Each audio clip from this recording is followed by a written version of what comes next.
Fourthly, which is linked to this, is our methods and our methodology. This is probably one of the most sacred things, unfortunately. It's almost like we've made methodology or methods, our ways, to be the most important thing. And while I want to tell you ways matter, friends, I understand that wholeheartedly. I do want to liberate us a little and say, we can't say these are the ways of God, these are the methods of God. Because the Bible is very clear that our ways are not your ways. God says our ways are not, my ways are not your ways, and my thoughts are not your thoughts. I'm not saying that's a big chasm between him and us. What I am saying, though, is perhaps we need to understand that in finding ways in God, rather than saying these are God's ways, let's talk about finding ways in God to function in the what he's called us to do.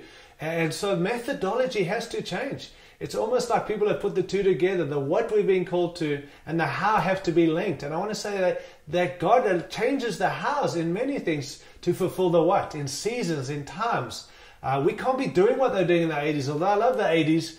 The 80s is a different era to the era now, and how we go and function and what we do and how we go about it, friends. That is, we have the freedom in God to find ways in God to function and reach people today, to connect with the people today. We don't change the what we've been called, but the hows are up for grabs. And I think there's some hows that God is showing and revealing, and perhaps even methods. I heard someone say it's the idolatry of method is what kept Moses out of the promised land.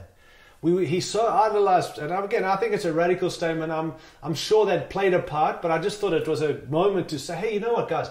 He so emphasized how to do it that he actually missed the promised land. I think that can happen so easy in the church today because we're comfortable what we've been involved in, or perhaps this is the way we've always done it, and they're new ways, they're fresh ways. I'm not saying do away with those things. Just don't let methodology determine the mandate. Let the mandate and the mission determine how we go about it and what we're doing. Again, coming back to how our meetings and our gatherings, let's not just bounce back to this is how it is.